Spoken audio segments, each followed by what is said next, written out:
There's a botnet which is using YouTube description to provide the C2 IPs.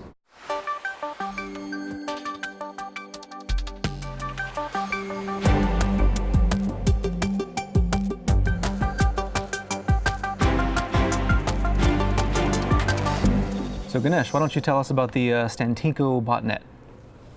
Yeah, sure. Thanks, Andy. It's not a new botnet. It's been around since 2012,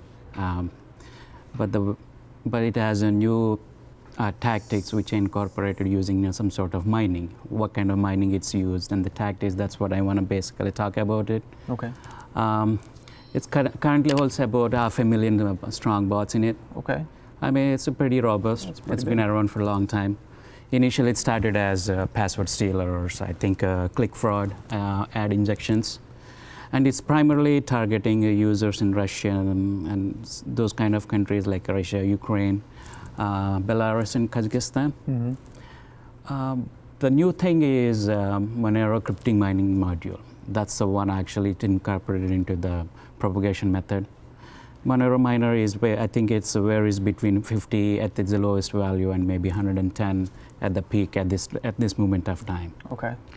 What's interesting is the way they're using the obfuscation techniques to where detection making harder for analysis and maybe cover up of some protection mechanisms. Mm-hmm. And also it compiles the mining module for each victim. It's not one module it uses for it. For example, user 8, it compiles its own module, and for user B it will be slightly different.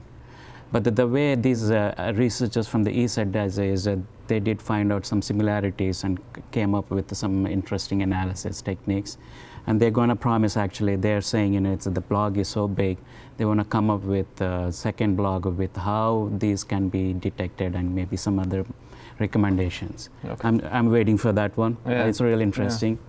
Yeah. It's mining IPs, the IPs that we would actually communicate with to get the mining going. It was hiding them in hexadecimal formatted text in YouTube video descriptions, which is kind of strange. You don't typically see something like that, but YouTube was notified, of course, that this was going on, and they've removed those videos. What they did use is that they basically use the XMR stack, open source coin miner program, and they heavily modified it.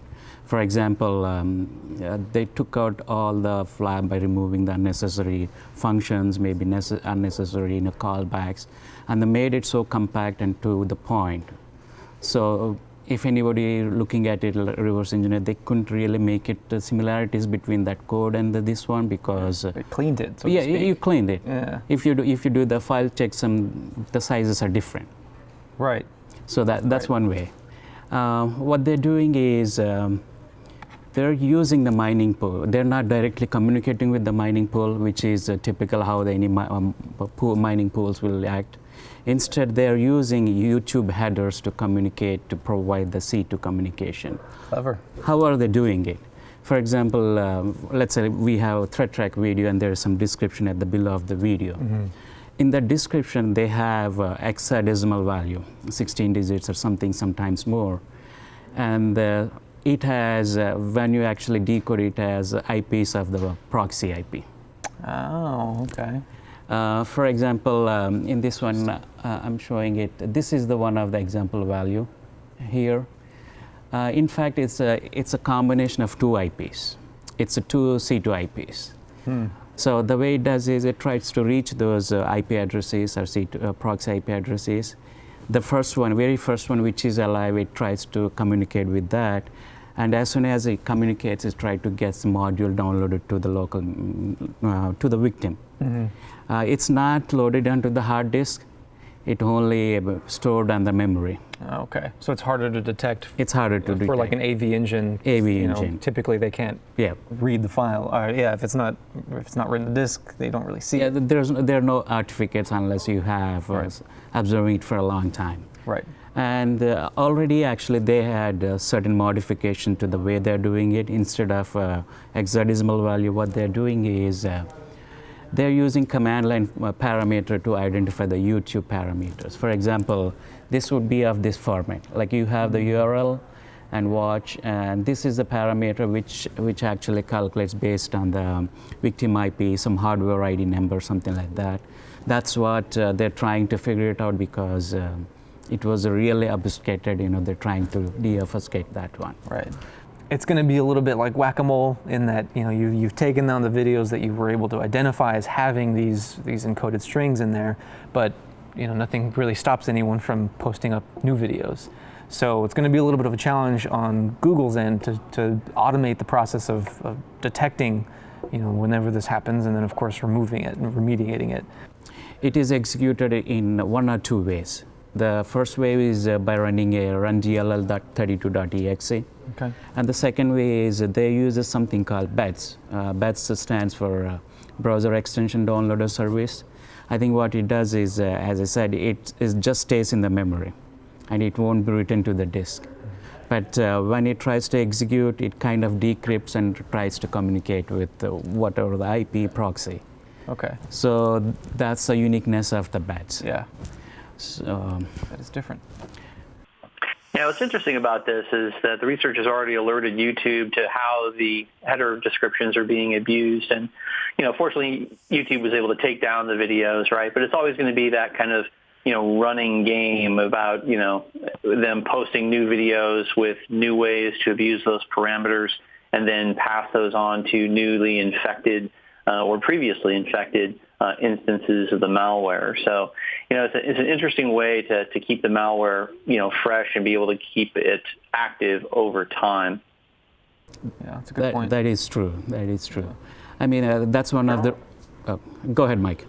I was going to say that, and also because of the way they download the actual hashing module, it does allow them to be a bit more dynamic too. So like today they're mining Monero, but next week they could decide to mine, Dogecoin or some other cryptocurrency, depending upon, what has the best value or is most opportune in the market for them right now. So it's interesting to see how, they've tried to make the malware resilient to, maximize the return on their efforts.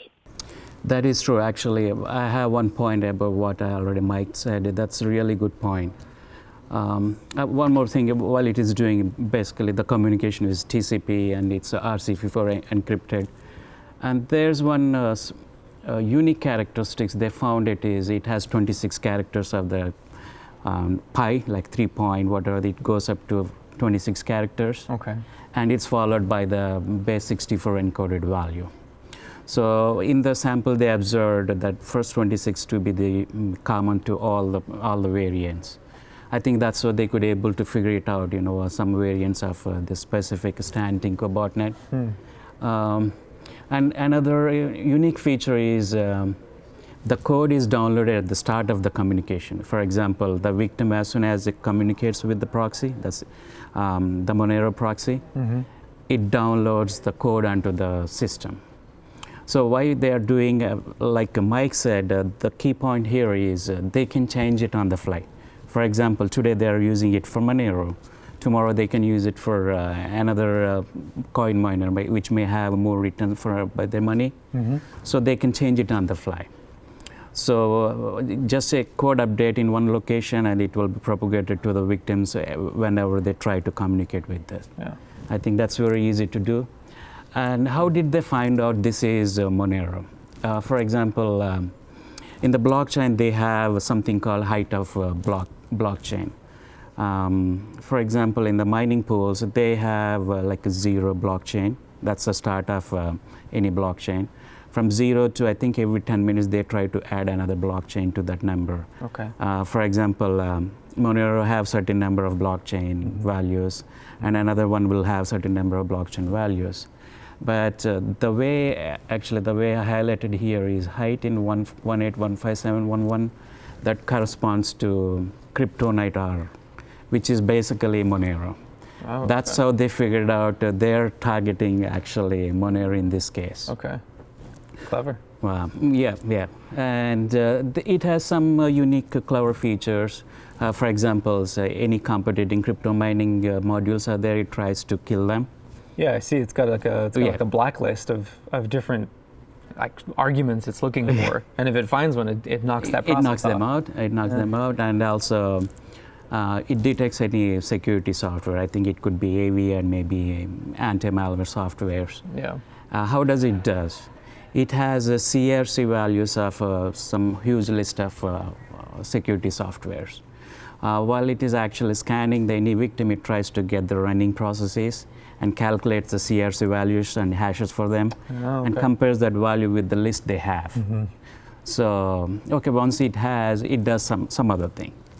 And also, if it detects if the victim laptop or PC is running on just battery alone, not plugged into the, Right. Also, if the taskbar is open, it tries to basically shut down the module, so that the user doesn't have any indication of something is going on with respect to the mining. Yeah, it's trying to stay stealthy, but it's also as long as it possible. As long as it possibly can, but but you mentioned when it's on battery power, it's not plugged into any sort of wall outlet. Yeah, it stops entirely. It doesn't ramp down to 5% or something. It just straight up stops. Yeah, even then, if you try to see in the task manager and any other process, like a process that 32, which are similar to task manager, it hides itself. You can't see in that one.